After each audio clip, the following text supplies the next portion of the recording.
Nagaan waaqayyoo bakka jirtan hundatti isiniif haa baay'atu. Waldaan Leenca Yihudaa Reeboota Addunyaalessaa magaalaa Bishooftuu konfiraansii hafuuraa guddaa amajjii 26-28 bara 2015 qopheessitee jirti. Konfiraansii kanarratti dhaloota raayidhaan ni hiikama, dhukkubsatootaaf ni kadhatama, mootummaan seexanaa ni diigama, abaarsi dhaloota irraa ni caba. Wangeelli mootummaa waaqayyoo humnaan ni lallabama.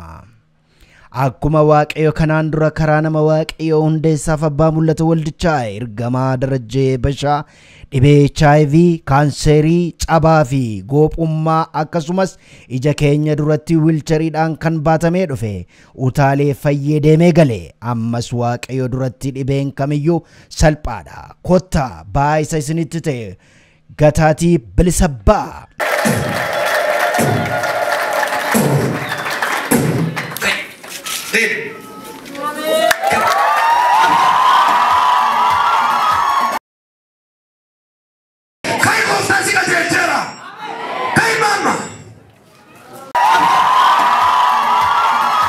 Konfiraansicha irratti namoota waaqayyoo bara kana dibee dhalootaaf kaase.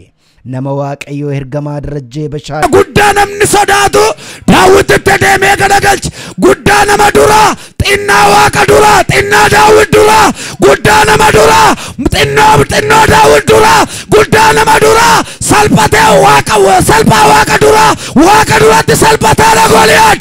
Nama duratti garuu baay'ee jabaadha. Ergaasii qaba. Isa waaqayyoo tuffatetti deemi ofiin kufeera kufaasaa argita. Raajii Hiyyuu Afrikaa Kibbaarraa ጃቸው ባፋቸው ጭነው አርከሳኒ አፋንሳኒ ረጋግስ የእግዚአብሔር ጣት ናት የሚሉበት ቀን አሁን መጣ።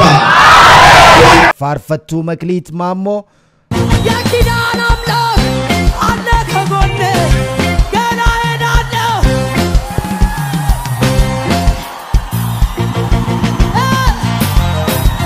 ፋርፈቱ ጽዮን ዮሴፍ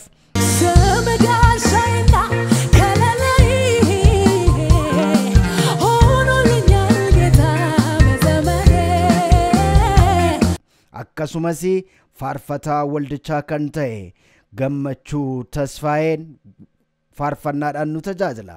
Anaaf maqaan kee Gimbii jabaadha doorsiisa diinaa maafani sodaadha. Jimaata guyyaa guutuu, sanbata duraa fi dilbata guyyaa guutuu akka nu tajaajilaniif affeeramaniiru. Kana waan ta'eef konfiraansichi jimaata ganama irraa waan eegaluuf sanbata duraa fi dilbata guyyaa guutuu maatii fi firoottan keessan waliin hirmaattuu konfiraansii hafuuraa kana akka taatan jaalala waaqayyoon waldaan Leenca Yihudaa Reeboota Addunyaalessaa magaalaa Bishooftuu waamicha isinii taasisteetti.